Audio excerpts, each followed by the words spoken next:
This channel does not promote any violent, harmful, or illegal activities. All content provided by this channel is meant for an educational purpose only. ফের বিতর্কে TCS. দেশের সবথেকে বড় তথ্য প্রযুক্তি সংস্থা tata consultancy service সম্প্রতি 12,000 কর্মী ছাঁটাইয়ের কথা ঘোষণা করেছিল।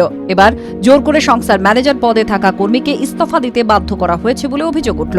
14 বছরের অভিজ্ঞতা সম্পন্ন ওই কর্মীকে কোনো সেভারেন্স পেও দেওয়া হয়নি বলে অভিযোগ। টাটা কনসালটেন্সি সার্ভিসের এক কর্মী রেডিটে পোস্ট করে দাবি করেছেন তার ম্যানেজারকে নন বিলেবল রিসোর্স হিসেবে চিহ্নিত করা হয়েছে। তাকে জোর করে ইস্তফা দিতে বাধ্য করা হয়। চাকরি ছাড়ার সময় যে সেভারেন্স পে দেওয়া হয় তাও দেওয়া হয়নি। সঙ্গে সঙ্গেই তাকে সংস্থা ছেড়ে চলে যেতে বলা হয়। ফাইন্যান্সিয়াল এক্সপ্রেসের রিপোর্ট অনুযায়ী ওই ম্যানেজার এবং তার টিমকে একজন আমেরিকান ক্লায়েন্টের জন্য নতুন প্রজেক্টে অ্যাসাইন করা হয়েছিল। কিন্তু প্রজেক্টের কাজ শুরু হওয়ার পর তারা বুঝতে পারেন যে শুরু থেকে প্রোগ্রাম নতুন করে লেখা ছাড়া এই কাজ সম্ভব নয়। এদিকে টিসিএস এর নিয়ম অনুযায়ী ক্লায়েন্টের চাহিদা পূরণ করলেই টিসিএস পেমেন্ট পায়। এরপরেই ওই টিমের ম্যানেজারকে চাকরি থেকে বিতাড়িত করা হয়। এর কারণ হিসেবে দেখানো হয় পোর পারফরম্যান্স এবং কাজ ডেলিভারিতে ব্যর্থ। টিসিএস এর ওই ম্যানেজারকে সঙ্গে সঙ্গে জোর করে রিজাইন করতে বাধ্য করা হয়। টিসিএস এর 3 মাসের নোটিস পলিসি থাকা সত্ত্বেও তাকে কোনো সেভারেন্স পে দেওয়া হয়নি বলে অভিযোগ।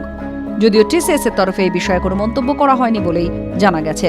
টিভি9 বাংলা ডিজিটাল।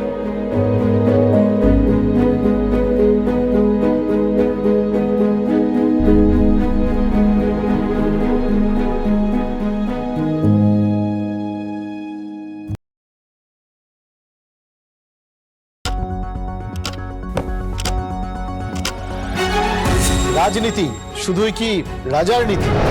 রাজা উজিরের চোখে নয়,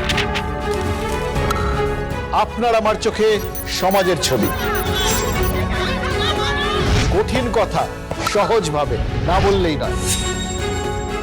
বললেই নয়। প্রতিদিন রাত 9টায় টিভি9 বাংলায়। টিভি9 বাংলা না দেখলেই নয়।